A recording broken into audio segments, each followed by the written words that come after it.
unfinished business.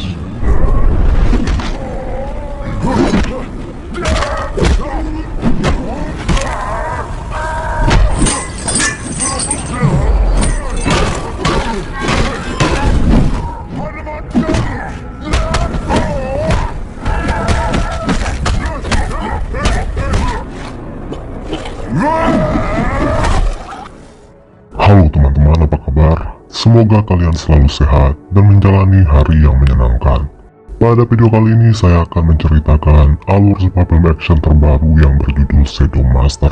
Film ini berkisah tentang mantan seorang gangster yang sudah bertobat, namun terpaksa kembali membrutal saat ketenangannya diusir. Baiklah teman-teman, tidak usah berlama-lama, langsung saja kita mulai alur cerita selengkapnya. Film dibuka memperlihatkan seorang pria yang tengah membantai sekelompok petugas polisi di dalam sebuah gedung. Lalu tiba-tiba pasukan polisi yang lainnya muncul dan berhasil meringkus pria tersebut.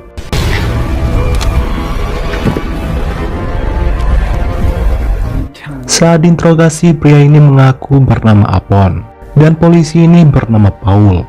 Paul lantas meminta Apon untuk menceritakan kronologi pembantaian brutal yang ia lakukan. Pembantaian yang telah menewaskan 18 orang petugas polisi tersebut. Awalnya Apon menolak, namun setelah didesak akhirnya ia mau bercerita. Apon mulai menceritakan semuanya dari awal. Awalnya Apon mendatangi sebuah gedung rumah sakit terbengkalai yang dijadikan tempat tinggal rakyat kurang mampu. Apon datang untuk melamar pekerjaan sebagai penjaga keamanan malam. Ia diterima saat itu juga oleh Bonham, si manajer gedung tersebut. What you doing here? Me! Ternyata sebelum Apon sudah banyak yang bekerja sebagai penjaga malam di sana. Namun tak ada satupun dari mereka yang bertahan lama. Lalu Bonham mengantar Apon ke kamar yang akan ia tempati. Di sana Apon bertemu dengan seorang pasien bernama Dewitt yang otaknya agak sedikit konslet. Dewitt berkata apakah Apon jago berkelahi. Apon menjawab, sebisa mungkin ia menahan diri untuk tidak berkelahi, sebab jika sudah marah ia bisa lepas kendali. Lalu kita diperlihatkan kilas balik saat Apon menghajar sekelompok gangster di masa lalu.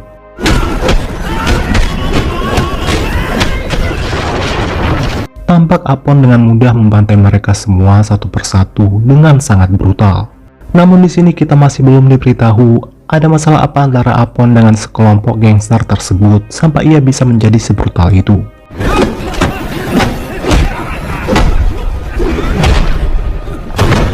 Setelah Dewitt pergi, Apon dikejutkan dengan kemunculan seorang wanita bernama Janet dan putranya yang lumpuh bernama Benison. Janet mengingatkan Apon agar tetap waspada, sebab gedung tersebut sangat berhantu. Biasanya para hantu tersebut akan muncul saat tengah malam.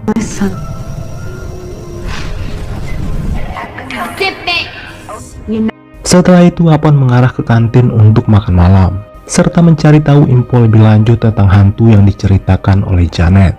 Di sana Bonham menjelaskan situasi di gedung tersebut, di mana banyak sekali anak-anak yang menghilang saat tengah malam. Untuk itulah Apon ditugaskan sebagai penjaga gedung tersebut saat penghuninya sedang tidur, agar kejadian sama tidak terulang kembali. Bonham menambahkan tidak diketahui siapa penculik bocil-bocil tersebut. Namun orang-orang di apartemen itu menduga kalau itu semua adalah ulah hantu. Di akhir percakapan, Bonham memberikan Apon sebuah jimat penangkal. And worse. Fuck. Get that out of my head. Adegan film berpindah memperlihatkan kilas balik tentang siapa Apon yang sebenarnya. Ternyata dulu ia adalah seorang mantan gangster yang paling ditakuti, yang dikhianati oleh ketuanya sendiri. Ketua gangster ini bernama Roy. Malam itu Roy membiarkan Apon diserang oleh sekelompok gangster musuh yang ingin membunuhnya. Tetapi dengan mudah Apon bisa membalikan keadaan dan berhasil membantai mereka semua. Sialnya Roy berhasil kabur.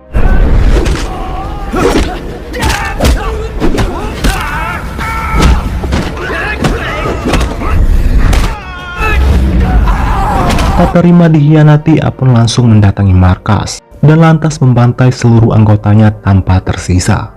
Meski sempat terpojok, namun lagi-lagi Apon berhasil membalikan keadaan. Roy dan semua anggotanya lah yang justru tewas di tangan Apon.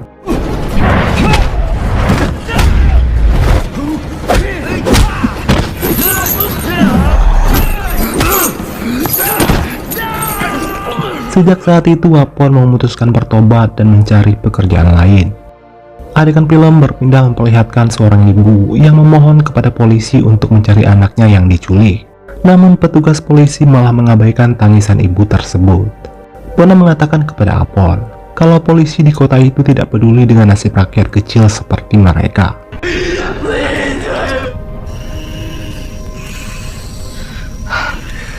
Pada tengah malam saat sedang meronda gedung, tanpa sengaja Apon melihat 3 orang pria bertopeng berusaha menculik seorang anak kecil.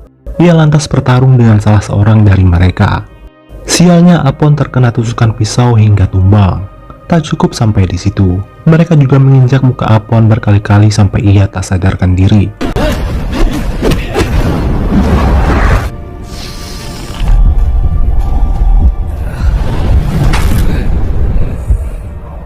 Ternyata para bocah di rumah tersebut diculik oleh sekelompok pasukan bertopeng yang merupakan penganut sekte sesat yang bermarkas di ruang bawah tanah di gedung rumah sakit tersebut. Mereka baru akan keluar mencari mangsa saat semua penghuni sedang tidur. Saat waktunya sudah tiba, para sandera akan dijadikan tumbal pemujaan setan. For each of us with this Sementara itu Apon yang sekarat segera diselamatkan oleh Bonam dan yang lainnya. Pada akhirnya Apon kembali bangkit setelah sebelumnya sempat tak bernapas. Setelah sadar, Apon lantas menceritakan kepada Bonam tentang pasukan bertopeng yang menculik bocil di gedung tersebut. Dan Apon menyalahkan dirinya atas kejadian itu, karena melindungi para penghuni apartemen rumah sakit itu adalah tugas utamanya. Namun Apon tidak akan tinggal diam begitu saja. The door, making sure I'm gonna find him. I can barely protect myself. Pasukan bertopeng kembali ke gedung apartemen dan berusaha menculik Benison. Sekali lagi Apon harus berhadapan dengan salah seorang dari mereka yang bernama Martin. Di sini Apon sempat tak sadarkan diri, namun tiba-tiba ia bangkit kembali dan berhasil membunuh Martin.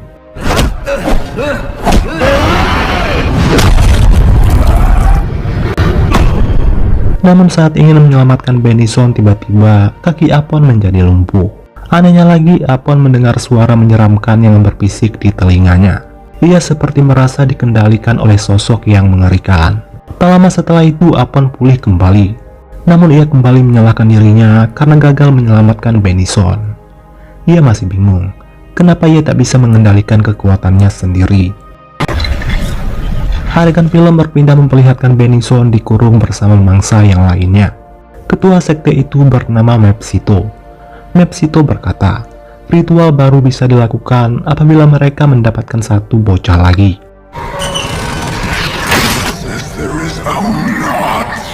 Singkat cerita, pasukan bertopeng itu datang kembali ke apartemen untuk menculik satu mangsa lagi.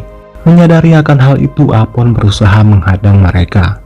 Ia memang berhasil memukul mundur pasukan bertopeng tersebut. Namun lagi-lagi Apon mengalami satu tekanan yang lebih kuat yang melumpuhkan kekuatannya.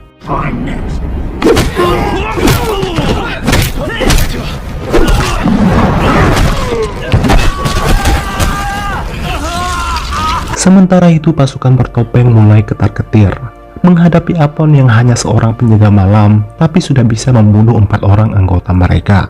Mereka menduga Apon dibantu oleh kekuatan sihir.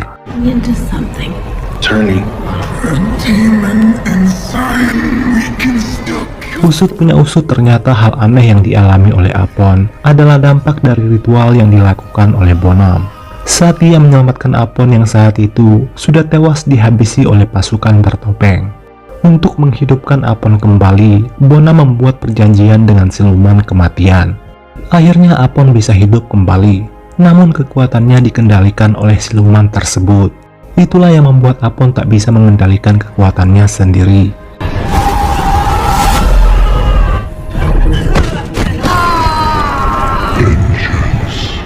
Apon menduga kalau pasukan itu pasti akan datang lagi. Untuk itu ia menyuruh semua penghuni apartemen rumah sakit itu untuk bersembunyi di sebuah ruangan terkunci. Setelah itu ia mematikan seluruh alur listrik, hingga memaksa pasukan bertopeng naik lagi ke atas dan kembali harus berhadapan dengan Apon. Apon berhasil membunuh mereka semua, dan hanya tersisa satu orang yang bernama Johnny.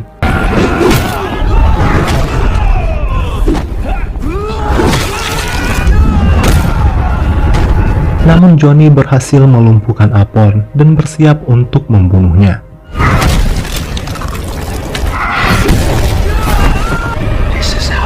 Untung saja Janet dan yang lainnya segera keluar menyelamatkan Apon, hingga memaksa Johnny masuk lagi ke ruang bawah tanah.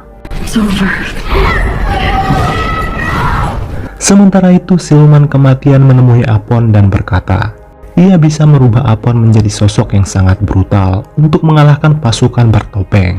Namun dengan sebuah syarat, Apon harus menyerahkan seluruh jiwa raganya kepada siluman kematian, di mana Apon akan dibawa ke alam siluman untuk menjadi budaknya. Tanpa pikir panjang, Apon menyetujui syarat tersebut agar ia bisa menyelamatkan para bocil-bocil itu.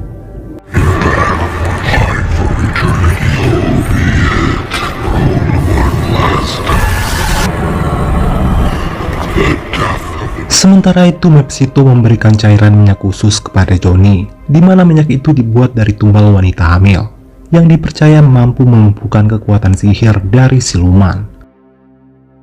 Kembali ke Apon yang telah kembali pulih, setelah menyerahkan seluruh jiwanya kepada sang siluman. Kemudian ia mendatangi ruang bawah tanah untuk menemukan markas pasukan bertopeng, yang kini hanya tersisa 3 orang, Mepsito, Maya, dan Johnny. Pada akhirnya ia bertemu dengan pasukan tersebut. Apon kembali berhadapan dengan Johnny.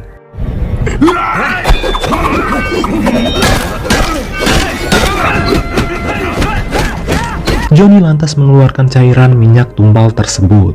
Namun cairan itu sama sekali tidak berfungsi, justru malah menambah kekuatan Apon. Pertarungan berlangsung cukup sengit, namun pada akhirnya Apon berhasil membunuh Johnny.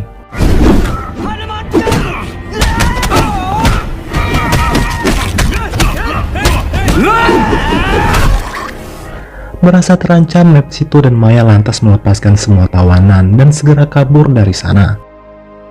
Kembali ke ruang interogasi, Paul bertanya, apakah Apon berhasil menangkap Mepsito? Apon menjawab tidak, karena Mepsito ada di hadapanku, sambil menunjuk ke arah Paul yang sebenarnya adalah Mepsito. Sebenarnya Apon sengaja membuat dirinya tertangkap untuk bisa mengungkap identitas asli Mepsito, seorang ketua sekte yang nyambi menjadi seorang polisi agar lebih mudah mengintai mangsa yang akan dijadikan tumbal pemujaan. Dan bagaimana Apon bisa tahu kalau Paul adalah Mepsito? Tak lain karena kesamaan bau badan Mepsito dan Paul. Tanpa ampun Apon menghabisi Paul alias Mepsito.